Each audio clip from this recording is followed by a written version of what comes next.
Hello and welcome to episode 6 of The Silenced Witnesses Speak, my wonderful name for my series that I love. I love it too. Thank you. This is Malachi Davis, my very good friend, my very old friend, but I don't mean you're old. Right. Little both. A little of both. We've known each other how long? Over 20 years at this point. Over 20 years at this point. Close to 20 years. Pretty cool. Yeah. Pretty cool.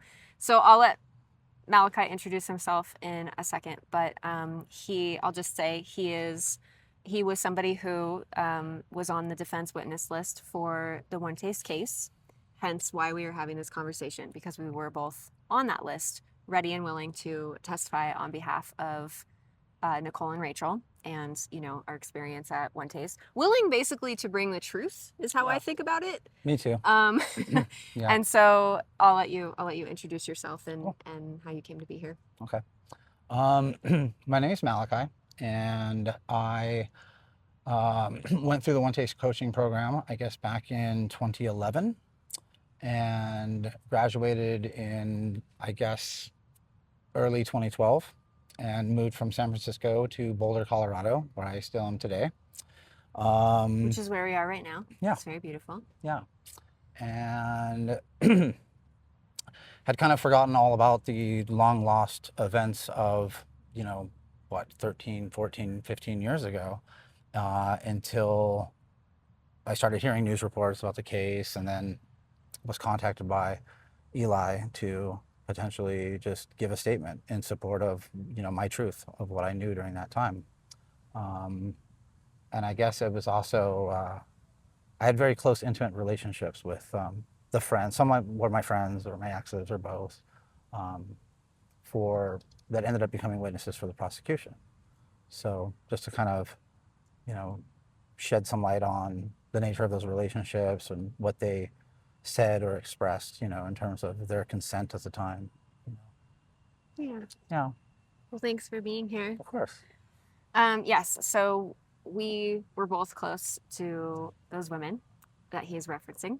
And that has been, as I've talked about in several other videos, here's where I have trouble finding words, because What in the heck can you say about that? Right. Very challenging, nauseating, intense. How do you reconcile this?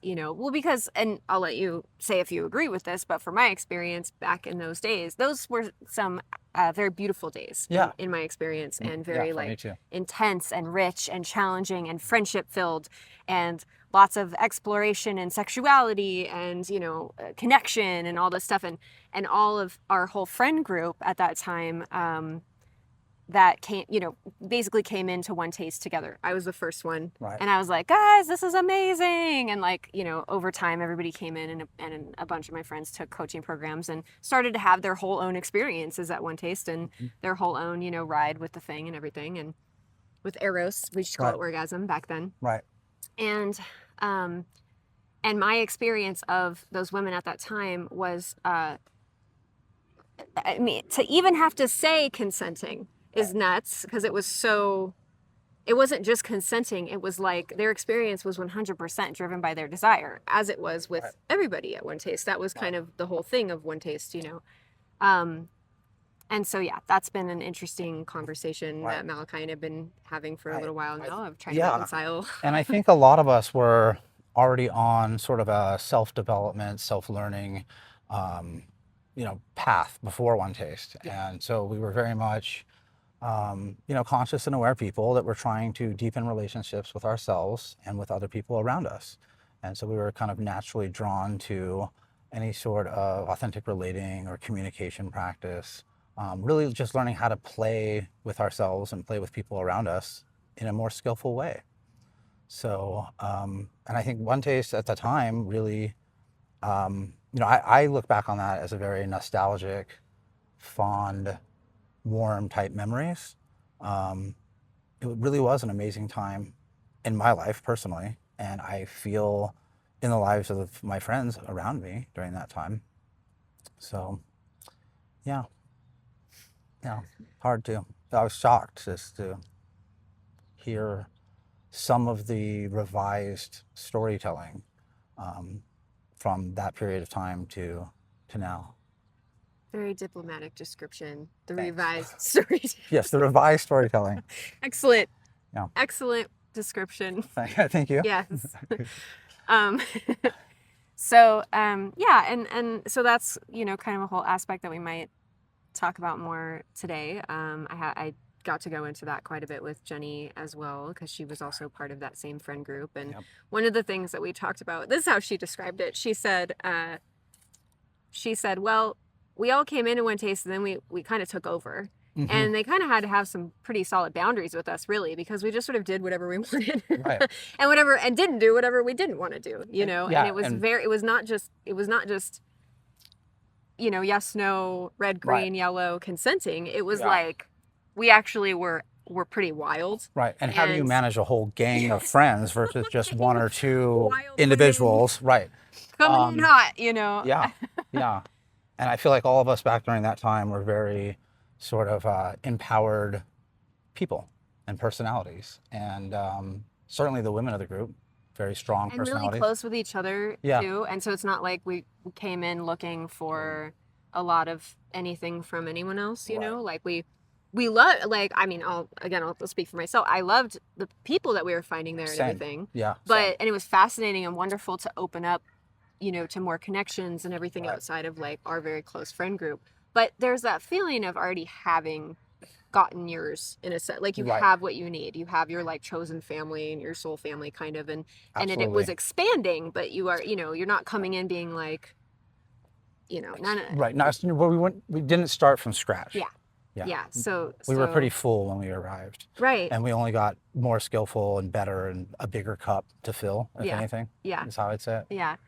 One of the things that we were talking about yesterday that I liked was how we were, as a crew, kind of approaching consciousness experimentation and sexuality. Yeah. And how, you know, OneTaste and coming into that environment was actually, I wouldn't have thought about it this way at the time, but what it did was help us be kind of more adult about it. Absolutely.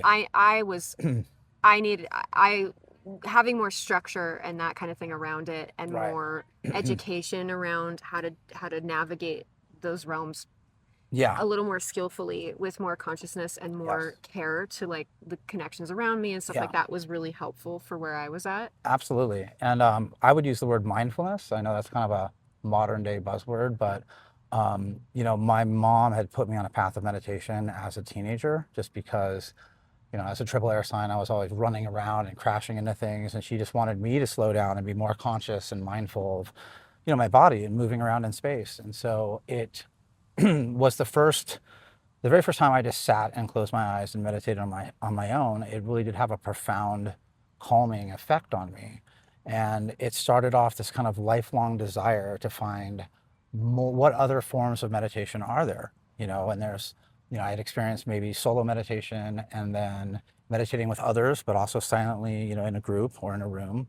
And then was kind of exposed to kirtan and chanting and things like that. And so when we discovered the practice of orgasmic meditation, which is a uniquely partnered practice, I was just sort of intrigued and curious to find out more and find out if that might benefit my life the same way that sitting meditation or silent meditation or chanting or group meditation did.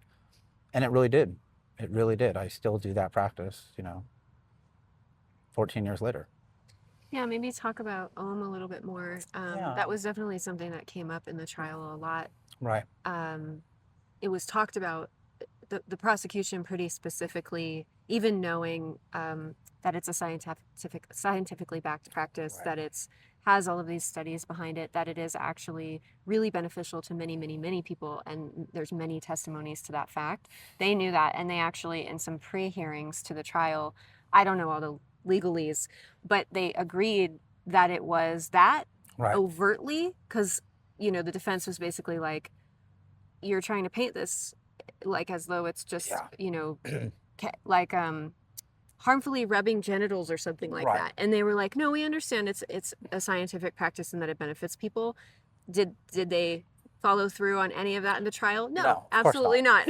Right. They called it, you know, like rubbing genitals, and they made it sound like this dirty thing that you like do like to like harm people or Right. something. And they talked about it as though people were forced to do it as part of some manipulative, coercive scheme. Correct. And so, Yeah. you know, so I'd love to hear your take on orgasmic meditation in general, and maybe why the core of the practice would have it be that that's kind of impossible to Right. use it that way. Right. And I mean, the first thing I would say is that the early, you know, hearing some of the news out of the OneTaste trial was that the government was just either very confused on the anatomy of a woman or was deliberately playing dumb in terms of like, oh, so the clitoris that's in your genital area, right? Like, can you point out on this diagram where it is? And it's like, that just kind of struck me as just a way of dumbing it down. So yeah, for me, orgasmic meditation has been, it's a meditation in every sense of the word, right? It made me more aware of my body. I think I have a tendency just naturally to live up in my head and not really feel sensations in my body that deeply. And it definitely transformed my relationship between my body and my mind. Being able to just sit with a layer of sensation below my mind, making up meaning or story of, you know, what does this mean? And really the fact that it's at its core, it's a goalless practice. So you're not trying to get anywhere. You're not trying to shoot for a certain outcome in terms of climax or orgasm. And it really just, I never realized how deeply profound it would affect my life in so many other areas. I got a lot out of the orgasmic meditation practice just from doing it. I just was shocked how much the benefits spilled over into other areas of my life, and being mindful and, you know, every other day-to-day aspect of my life, whether that was work or school or, you know, my sex life, obviously, but just in my relationships with everybody. It made me a more conscious, calmer, more mindful, meditative person. So I'm really grateful to the practice for giving me those benefits.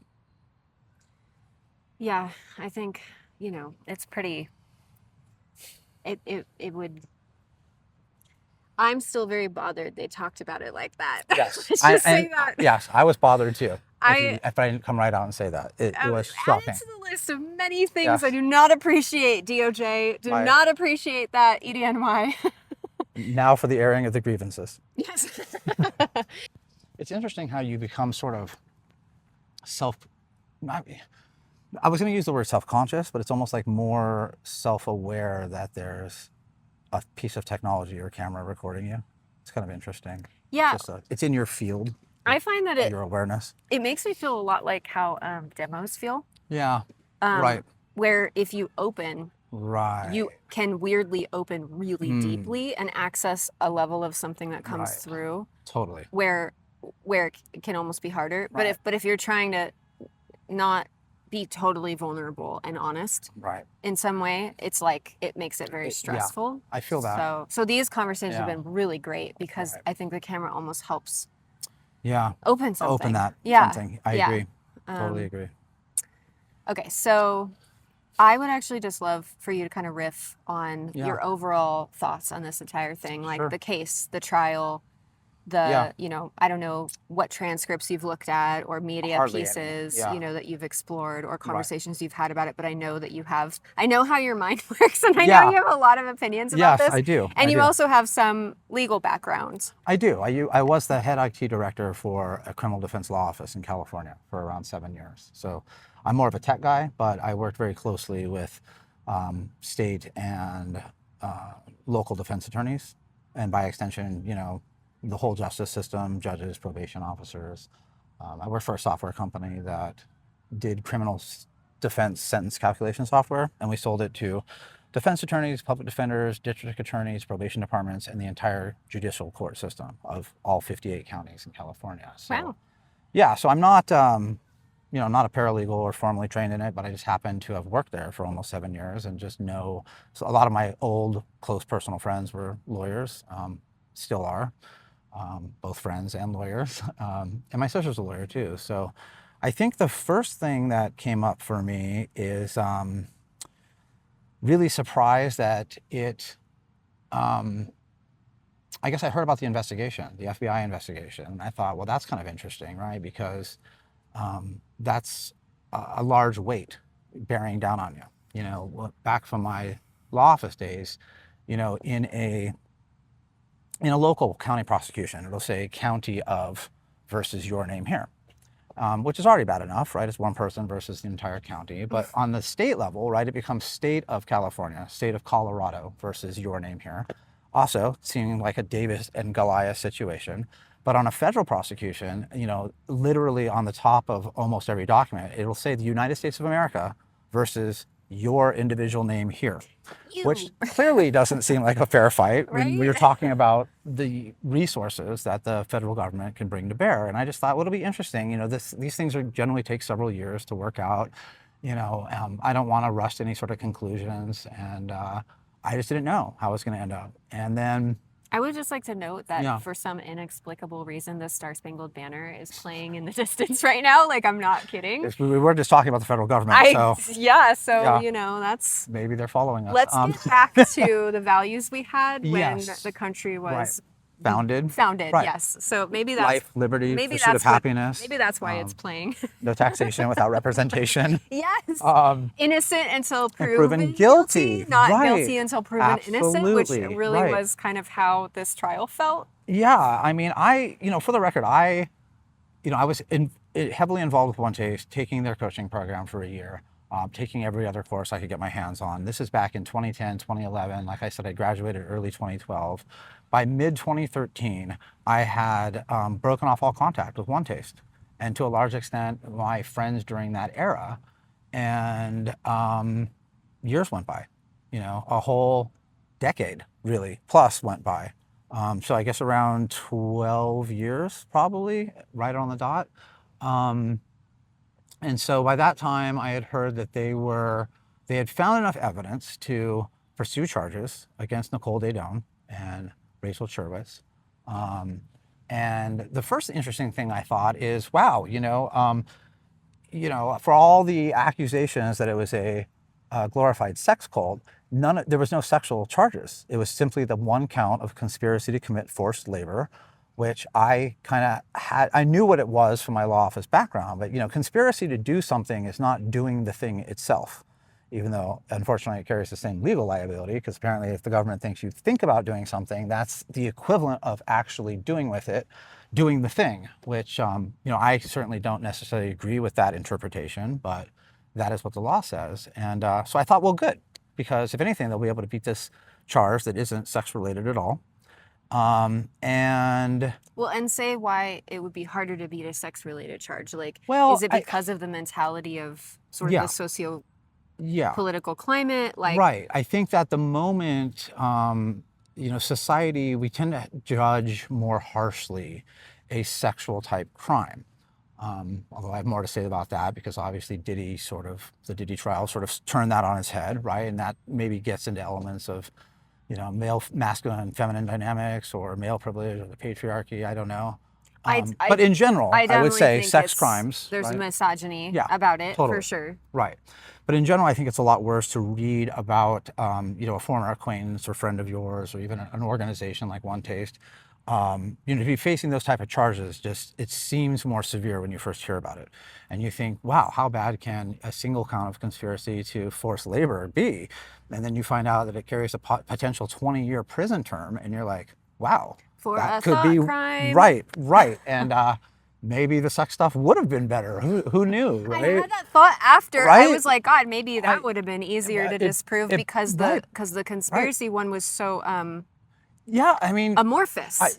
Correct. And even, paying not a lot of attention to the Diddy trial, but there were some very explicit, like transportation for sexual purposes across state lines or something. Right, that was 10 years. He did get convicted for that. 10 years. Half of 20. For an act. Yes, for actually doing something that is a sexual crime. Right. Potentially half the time than what Nicole and Rachel were looking at, which just kind of blew me away from a fairness and an inherent sort of, value judgment of, is that fair?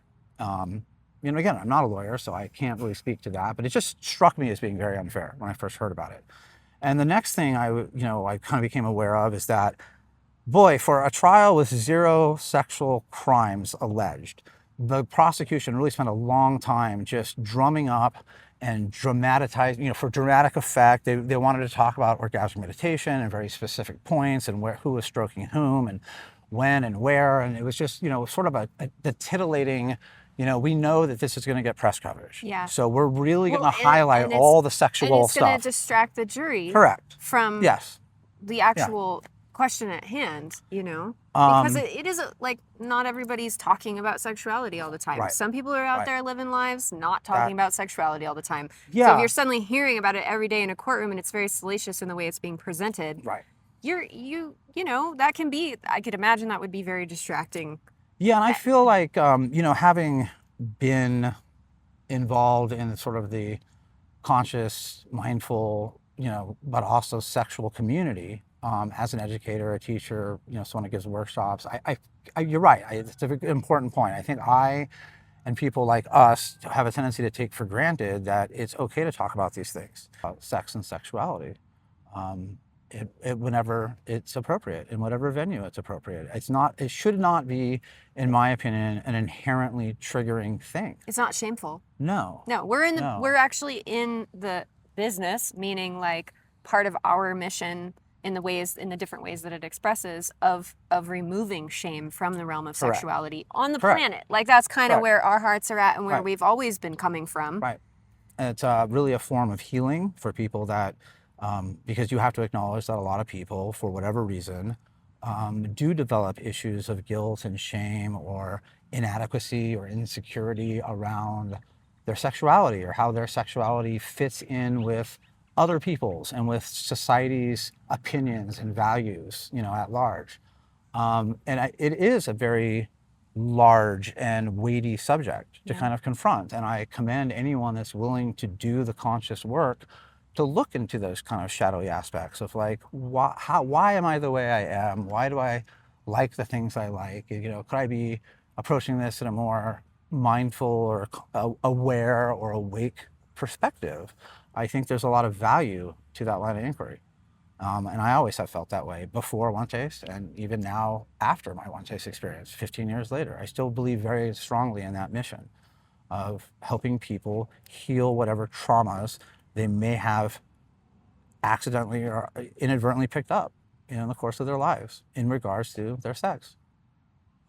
Yeah, I think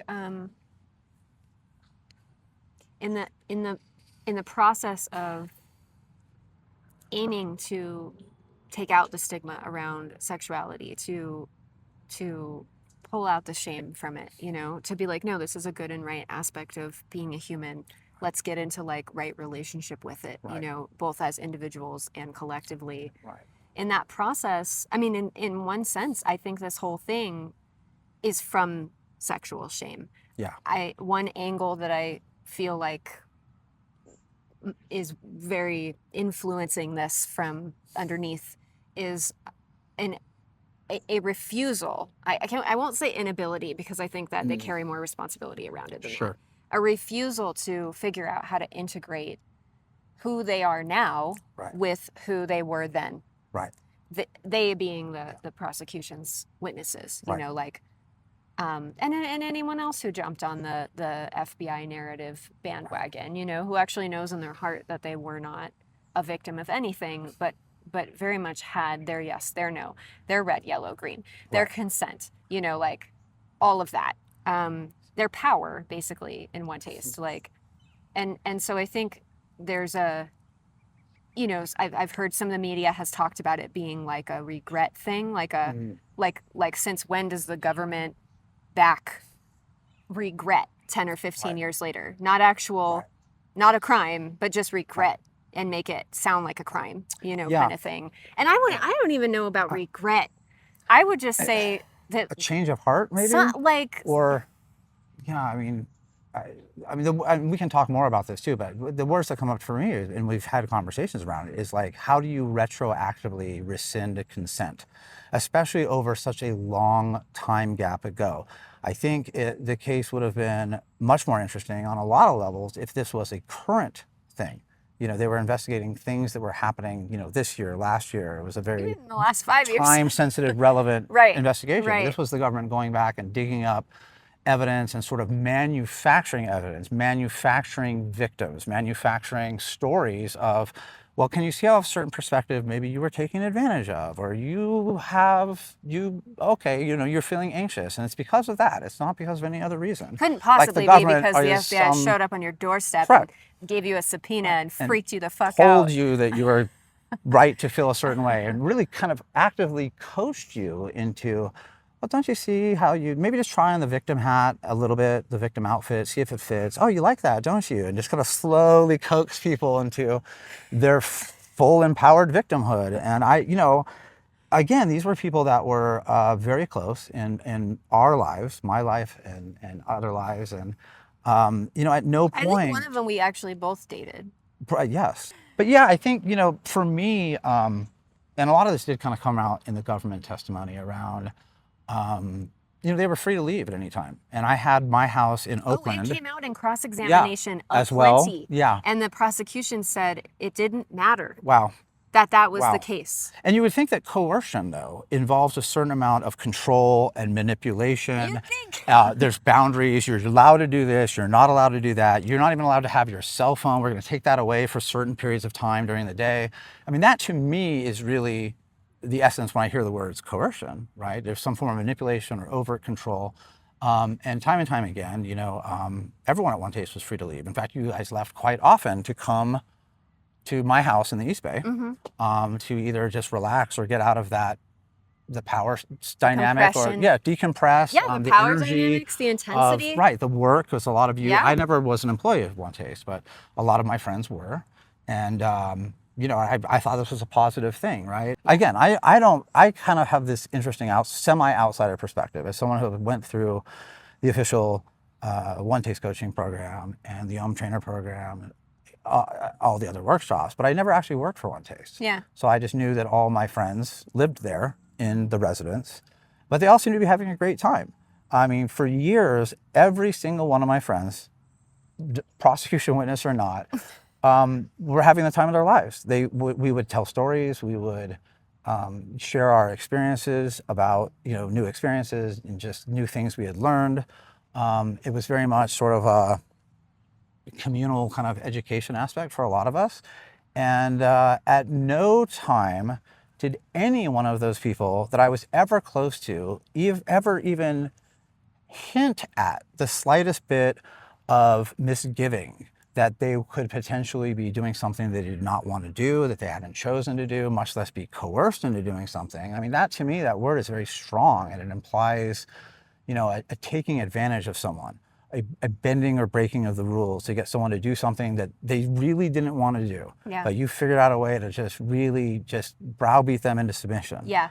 And, you know, again, all my friends were very conscious, very empowered in general, not just with their bodies in terms of sexuality, but their minds too. And, you know, that kind of ties into the government's argument that, you know, well, we were only in our mid-20s and you can't possibly trust a 25-year-old to, you know, make a decision of sound mind and sound body. And it's like, well, that's a really slippery slope now. Really, for taking agency really away slippery. From what is everyone would consider a conscious adult person in your mid-20s. You can, you know, buy a car and buy a house and vote and own a gun, but you can't make certain other decisions regarding your body. It's just bizarre to me.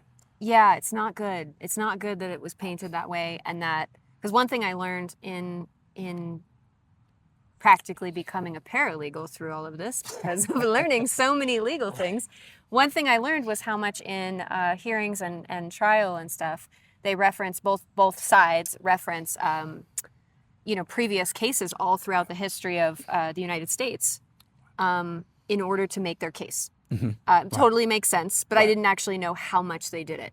Right. And they call it precedent, I think. Yeah. And so they're constantly referencing, the case of 1920 or the case of 2011 with so-and-so, and there's a number and there's a name of it and everything. And they say, like, this is what the jury decided or this is what the judge decided in that case. Therefore, blah, blah, blah, right? And so now this case can be used as precedent for things. And it's not good. It's not good. Yeah. Like, I worry about women's rights. Yes. I worry about women losing rights because of that stuff that some of the prosecution witnesses said, like, I was 24 years old. My frontal lobe wasn't fully developed. Another one said, I was so, just in such a challenging situation that I couldn't possibly be held to any of the decisions I made during that year of my life. That year of my life. Right, which is a really blanket, irresponsible statement, right? And I don't think the government would have let them get away with it. You can't kill somebody, even on accident. You run them over with your car, you're 24, you're 25, and you use that as your defense. Yeah. I guarantee you're going to be guilty 100% of the time. Yeah. Right. And so it's interesting that there seems to be this double standard of, well, in that situation, you would definitely not be able to get away with that argument. But in this one, we're going to go ahead and let it slide. Because you're a woman and it Correct. has to do with sexuality. Right. And so, of course, you're a fragile, broken little bird. That needs protecting. That needs protecting. By us, the government. Exactly. The best protectors around. Which is like, it's a very masculine, feminine, conditioning kind of thing. Yeah, it really does get to the essence of, that old, we used to talk about, like, the Disney fairy tale of, like, how every woman is just a damsel or a princess in distress, and you're just waiting for the white knight to come in and ride in on his horse and save you so you can live happily ever after. And how much of that social conditioning is just 100% bullshit, in my opinion. And it sort of it incubates an unhealthy belief system in entire generations of people that watched it. Us included, because who doesn't see Disney movies? They're huge. Yeah. Well, that was a pretty overt conversation in our friend group and at OneTaste about women working with, Disney conditioning, men as well. Yeah, absolutely. But the women aspect is working their way out from underneath, always thinking that they need to be saved and waiting for that. Yeah. And kind of not hoping for it, wishing for it. Or actualizing or coming into their own or coming into their full expression or their full sexual sovereignty as a woman, power. Finding out what that even is, their power, because they're like, well, someday my white knight's going to come, and that we would talk about that a lot. We would. And but it wears a lot of different masks. It does.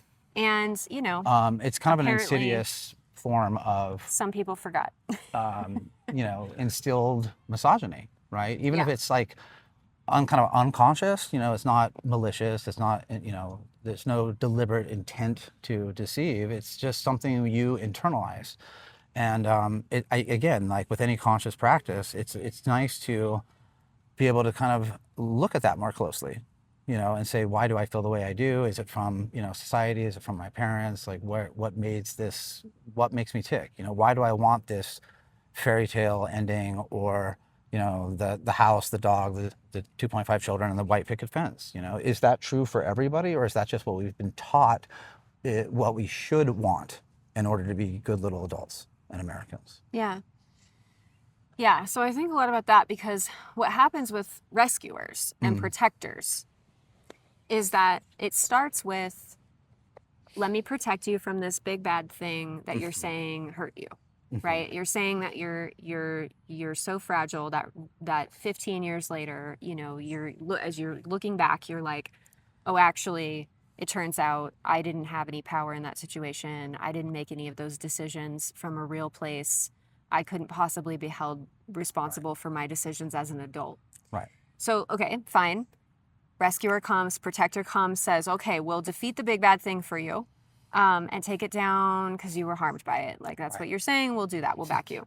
And then, but what happens after that is the only logical conclusion from that is that you're incapable then of holding the weight of responsibility for those choices. And so what does a masculine force then do next? I mean, you're going to have to keep the protector around. Right? Well, and it's it's like so I've mentioned in other videos, like Roe v. Wade was repealed. Right. for instance, right? And so that to me could be the beginning of a trend in women losing rights that have to do with making decisions around their own bodies, and the government stepping in and having a lot of overreach in areas like that, because women are saying repeatedly in all these cases, not just ours, but this is not just only happening to us for sure, but they're saying in all these ways, I couldn't possibly, you know, and so then that's how it happens. Like that's how your rights get taken away, because your protectors are then like, oh, okay, so you're saying you're a child. I'll treat you like a child. And I mean, I think that's the start of a very slippery slope to losing your rights as an adult, you know, as a person, as a man or a woman. And again, I think, you know, there's this really hypocritical, heinous double standard around, you know, if a 24, 25, 26-year-old man claimed that, you know, I can't be responsible for my decisions. My brain's not fully developed. I'm not an adult. I think they would be laughed out of any courtroom or just room in general, right? You just don't get to use that excuse. They would be ridiculed or, again, just laughed at, I think, to even make that kind of argument. And so that's definitely less common. That's a double standard for the fact that, you know, you can try to use it for one sex and not the other kind of already, you know, it uncovers this sort of hidden bias, I think, that it just doesn't sit well with me as someone that's always viewed equality in the sexes. Women are more fragile. I mean, that's what the government would want you to believe. They need special from looking at this case. Treatment. Yes. Yes, and maybe some of them want that. And I still think you can get special treatment in a fair and equal and balanced way. I don't know what that looks like. Right. I don't know if the government can do that for you, but I do believe in equality between people and the sexes. Yeah. And, you know, it's been a kind of a central philosophy of mine. You know, you get raised by sort of, you know, more libertarian parents or just feminists, men or women.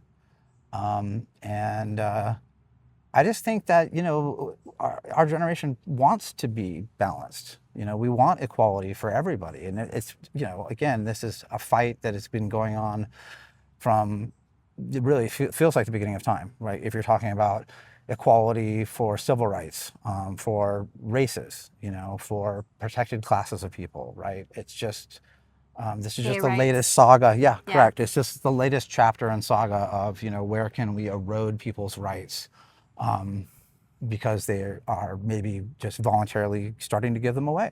I can't be trusted with this power, so just please take it until I'm old enough to use it. That should be around, what do you think that's going to be? Like 35, I think I'll be an adult around 35. Sure, that sounds good. Until then, until the circumstances of that particular situation when you were 35 were far too coercive for you to be responsible for your decisions at that point either. So where does it, you know, it is slippery slope is the only way. I know it's like, I know that's we're like overusing that term, but it's like it actually is. It really is that. Yeah.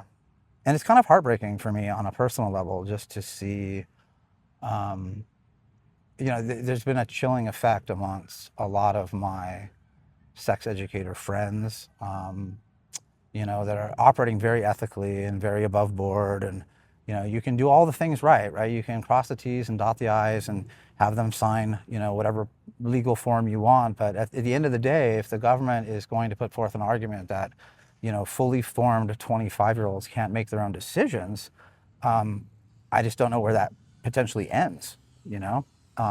And a lot of us that are working in that field of sexuality in one way or another, even if it's healing or therapy or coaching or whatever, it's sort of scary for the rest of us that are trying to do the right things.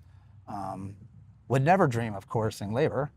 I don't know, it was a joke, but it's just, yeah, it's disheartening on a level of, for me, almost disbelief, like that this was, you know, and hearing even early news reports out of it, and it was like there were news outlets that were kind of just mocking the governments, the prosecutions, their whole story of that trial and their evidence.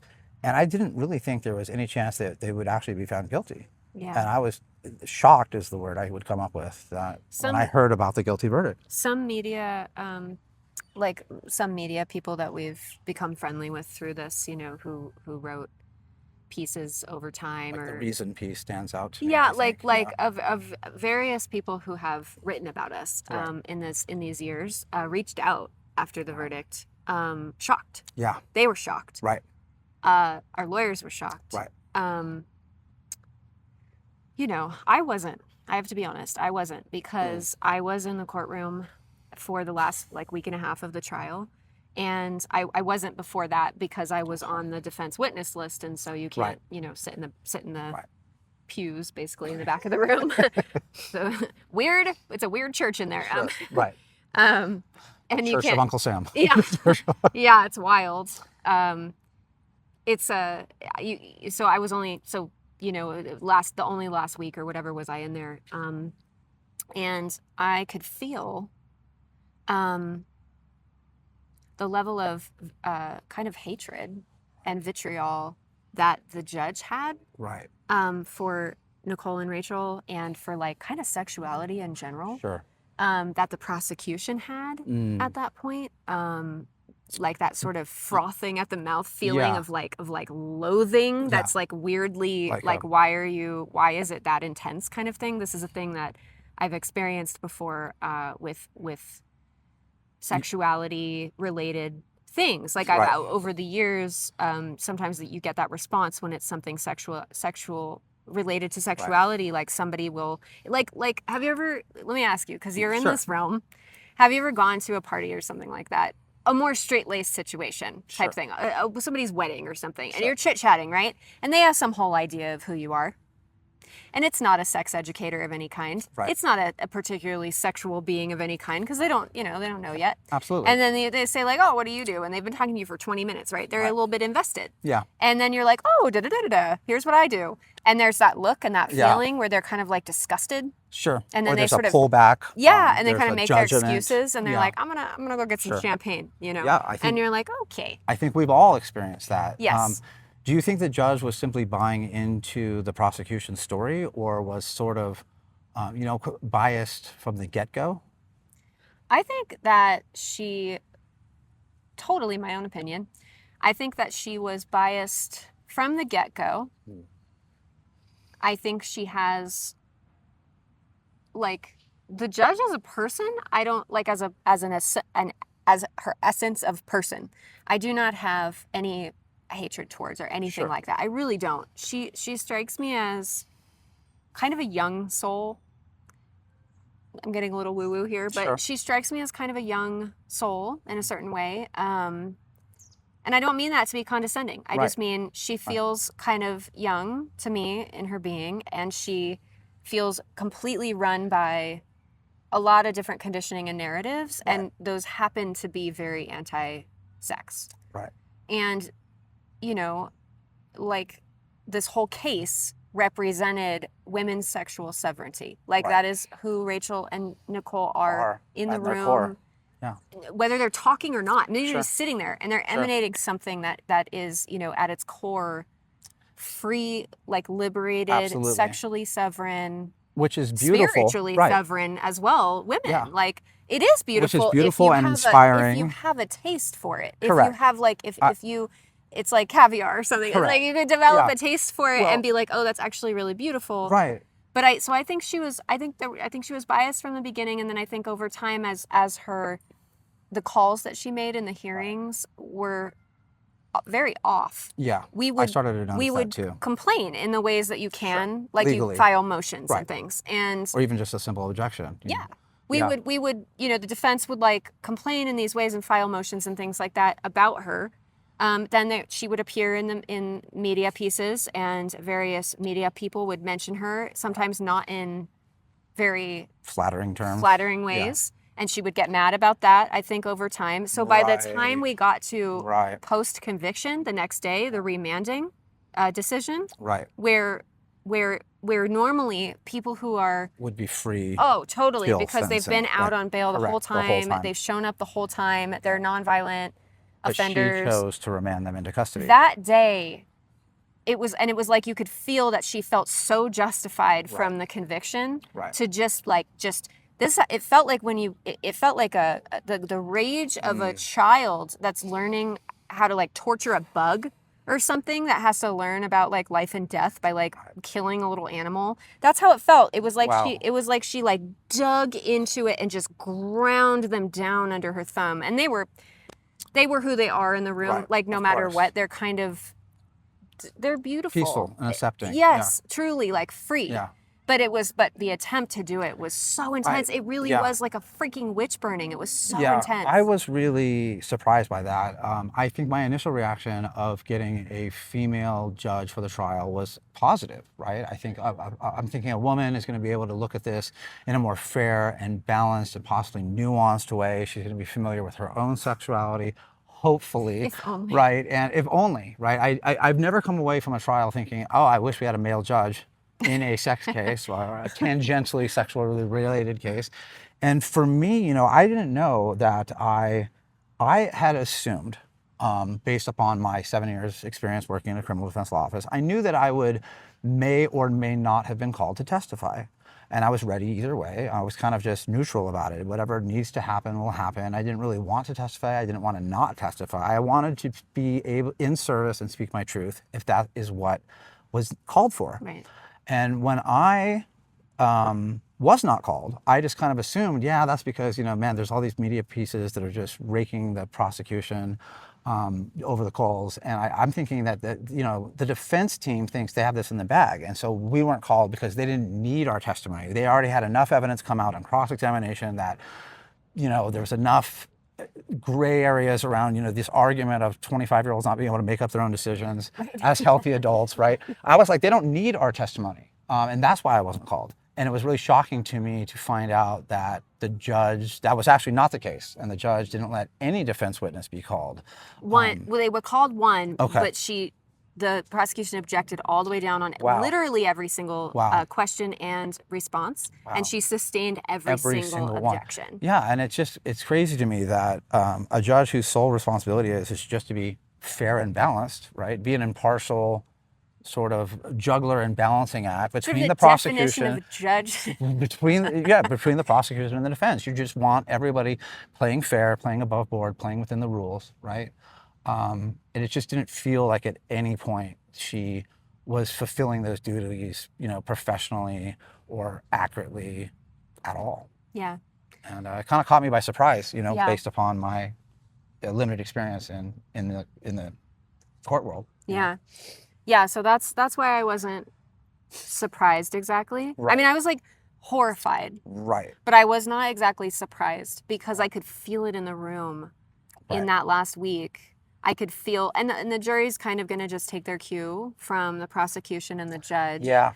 In a lot of ways. I agree. I mean, I think if a judge actually is impartial, they can make it so that a jury doesn't necessarily hinge their entire experience of the courtroom on how the judge is reacting. Agreed. Yeah. They sort of take themselves out of it to some degree. Yeah. They ensure that they have all of the things in place so that actual justice can be served. A good judge will remove themselves from that decision as much as possible and kind of coach the jury. You are allowed to consider this. You're expressly not allowed to consider this, this, and this.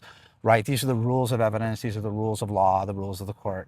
And sort of, plot this carefully managed path because you want to avoid at least the appearance of any sort of bias or conflict, especially as a sitting U.S. judge. Yeah. And so it didn't feel like she did that.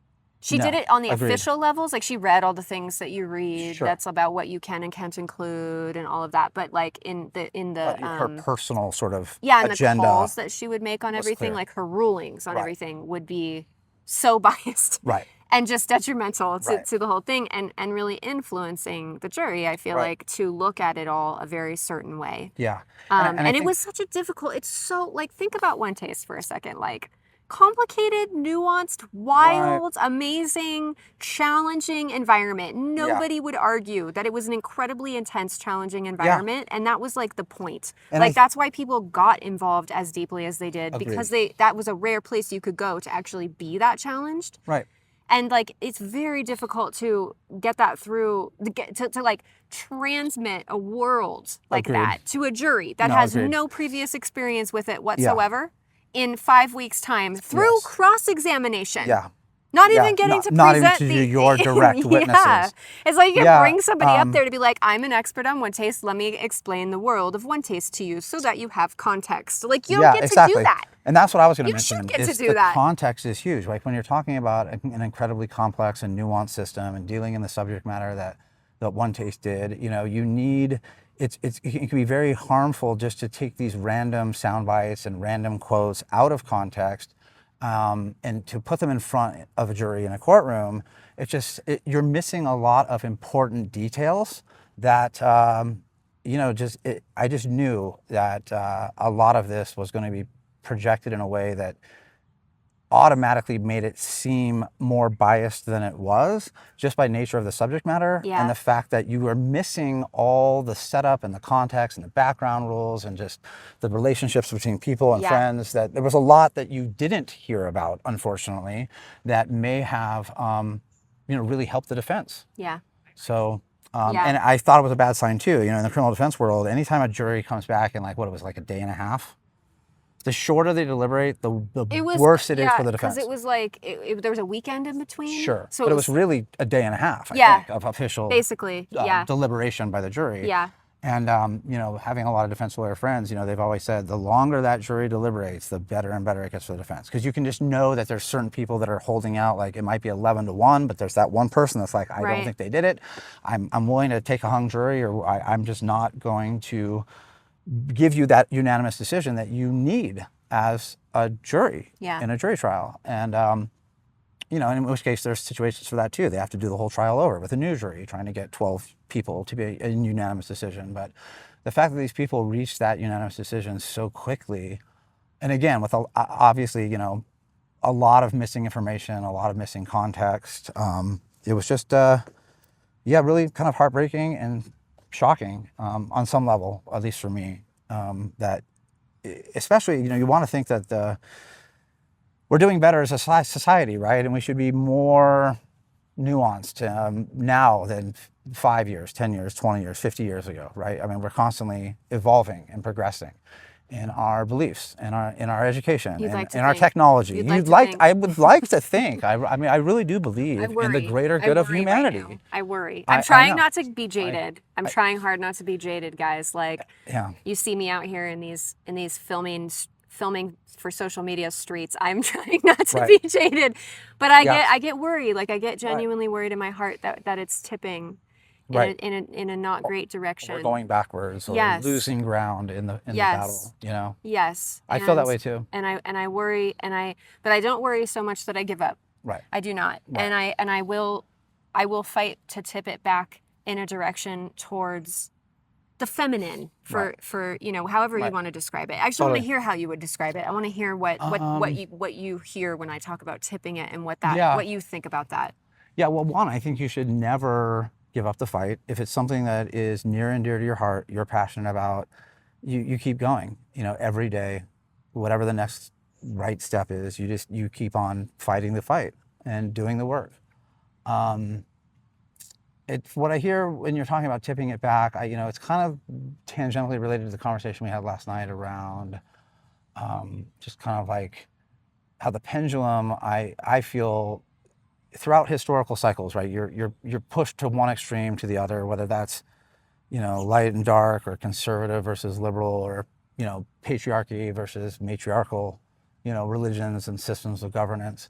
I think that we're sort of nearing, I would hope that we're nearing the end of this very masculine dominated power dynamic, and that we need to kind of edge back into the middle balanced ground of allowing a more feminine perspective to coexist with the masculine one. I think a lot of people are tired of only the masculine being represented, or having the power, or having an unfair amount of power in areas like law or politics or religion or sexuality, any of these really important beliefs that people hold. And I really believe that you should have the right to believe whatever you want to believe, as long as you're not hurting anyone else, as long as you're not infringing on someone else's rights, you know, and as long as it's consensual. I really believe in just live and let live as a guiding principle.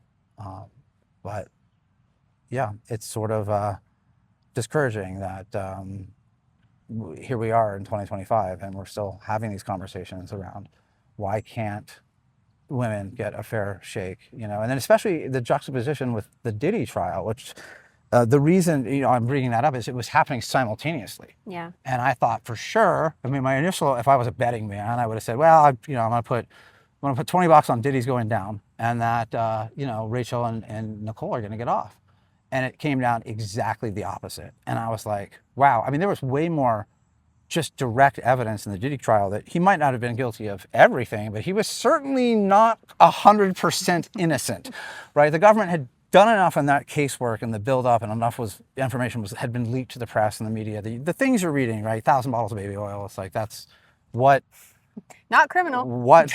That's true. Not criminal, That's though. true. But, let's talk about Diddy for a second. Yeah, because sure. That was interesting. Sure. Like, because he was guilty of some things.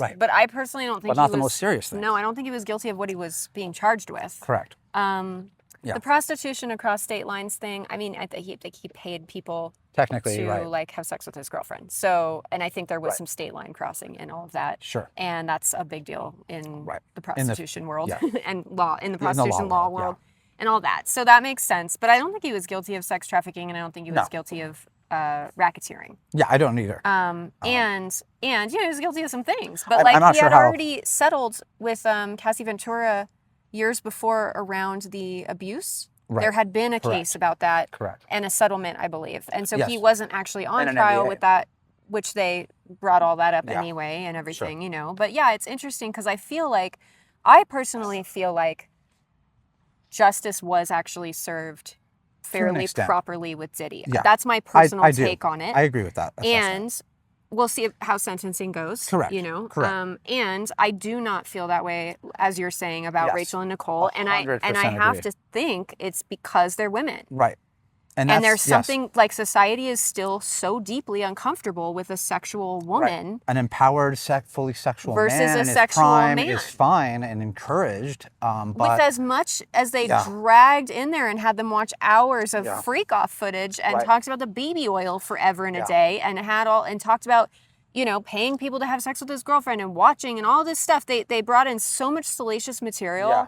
And everybody psychologically was still able to be like, I'm going to set that aside and really consider, was this sex trafficking? Let's really get and into I don't feel like I don't feel like this jury set shit aside to consider shit about Nicole and Rachel. Yeah, I feel like they cast them into jail. Yeah. Because of being solely because of being a woman. Sexual women. So you're, women. Right. So you're saying if this case, the exact same fact pattern, it's the exact same evidence, but there's two male defendants as the head of this fictional organization, right? OneTaste, we'll call them. Oh my God. You're saying that the exact same fact pattern, the exact same evidence, the exact same judge and jury, it might be a different outcome solely because of the fact that they were men? Give me a second. Because I'm feeling into it too. I don't know if I'm willing to go that far or if it really does resonate with me. Because here's the difference. Here's the big difference is the cult accusation. Right. Nobody was calling Diddy's freak-offs a cult. No. They're calling it, morally wrong, and they're calling it disgusting, and they're calling it, over the top and gross and whatever. They're calling it all of these things, but they're not calling it a cult. Right, but a certain percentage of men are actually high-fiving themselves over like, oh, hey, Diddy did that. Oh, you need 1,000 bottles of baby oil? Yeah. Good job, bro. Right. Right, and I think that's the double standard. But if you get sexuality and sexual women plus cult. Right. But okay, so if you get sexuality and sexual men plus cult. Sure. I'm not sure.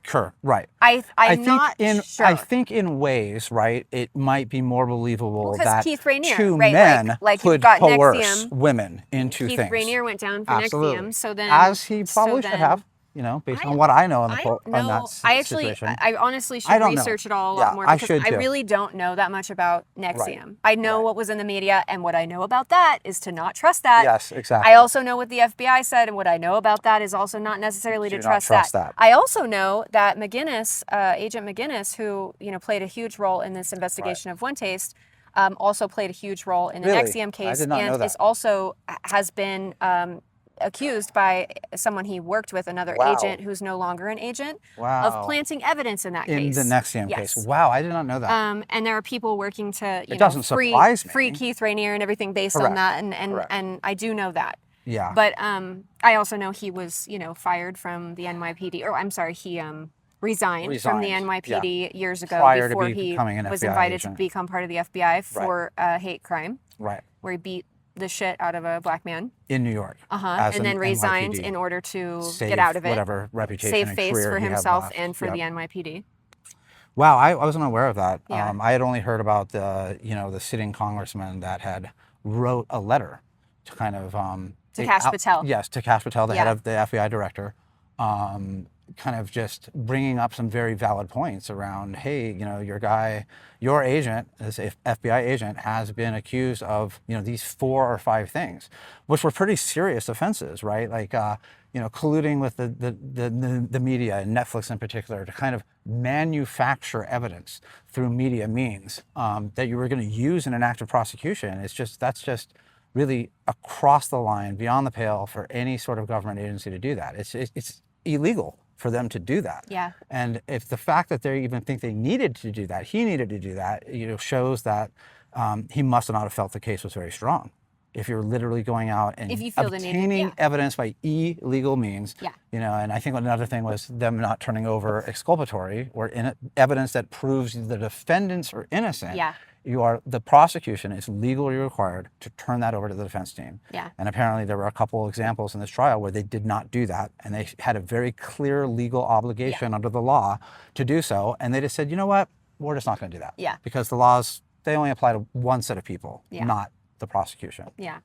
If you want to know more about all the details of that, you can watch my Eros on Trial episode 4, I think it is. It's the one where I'm wearing a green dress. And I go into all of what you just talked about in greater detail in that one, and like McGinnis and the extent that the FBI went to frame Nicole and Rachel in OneTaste, basically. And also how they approached Rachel first as a victim. Right. And then... Oh, they did? Yes. Interesting. Yes. I did not know that either. They approached Rachel first as a victim. Sure. She refused to go along with the narrative that they were constructing. So then they threatened her. So then they indicted her. Yeah. Yeah. And that's what those are the options that you get, as a woman. You're you either get the victim or villain. Correct. Yeah. Yep. If you won't act like a broken winged bird for us and cry on cue. Right. You're either going to be our asset and you're going to play for our team. And if not, then, well, now you can't be trusted. Then you're a villain. Take you down. And we're going to make you a villain enemy. in the narrative. Right. Yeah. Yeah. Very, very intense. Very intense stuff. Yeah. Obviously, we have a lot to say about it and a lot to feel about it, and I think I'm still processing it. I feel like it's not enough time has passed for me to fully digest the broader implications. I know I'm upset on a personal level just because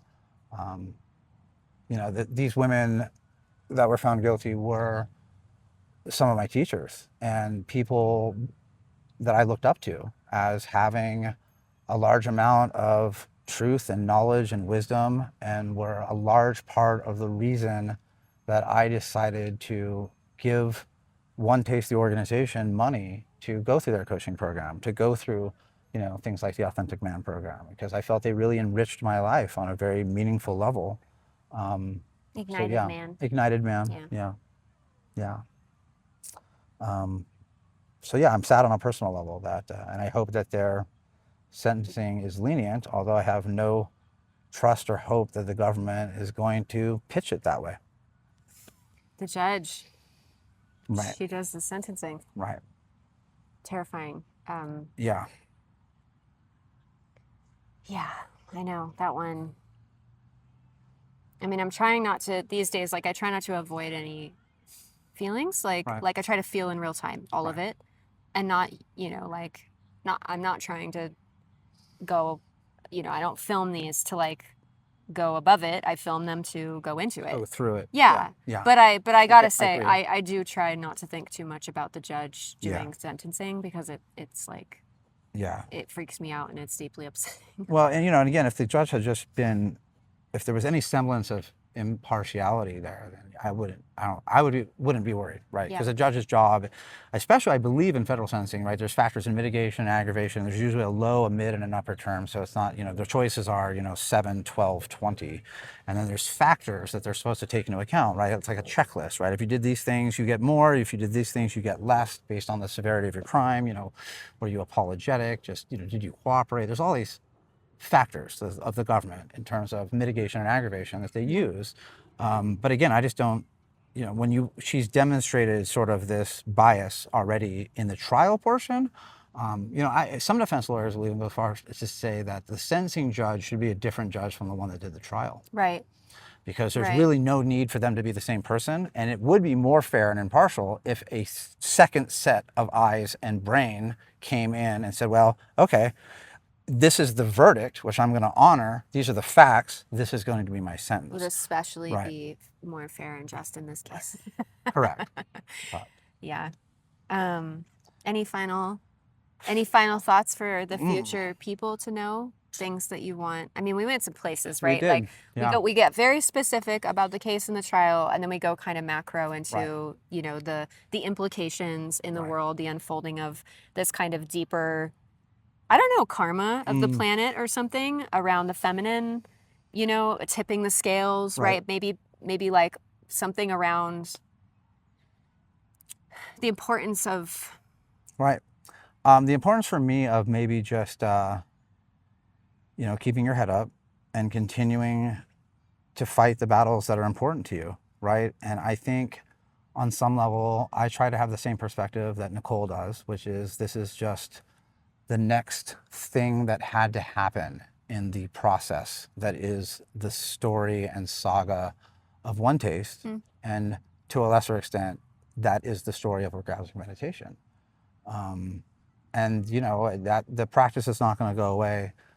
The philosophy is not going to go away. And a lot of people are going to continue to teach this and to lead this and to try and get as many people as possible to see the virtues and the benefits of a practice that is really at its core a goalless meditation.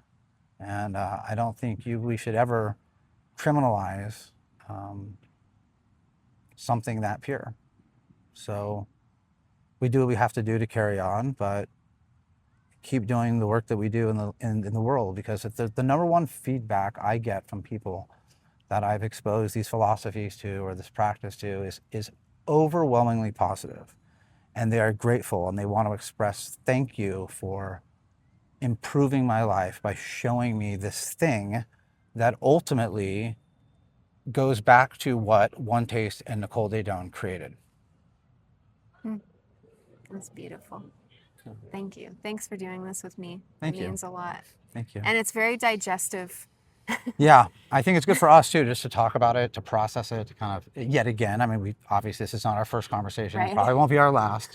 But I think, you have to kind of, anything that's that heavy and energetically charged, the only way to process it is by talking it through with friends or even with people that share an opposite view, that you can come together and debate in a civilized, mindful, intelligent, logical way. That's one of the gifts of being human, right? It doesn't have to evolve to I'm right and you're wrong, or you're right and I'm wrong. It's like there's a middle ground that we can meet there and just discuss things like consenting adults over the age of 25. Okay, well, that concludes episode 6 of the Silenced Witnesses Speak. Thank you for watching. Thank you.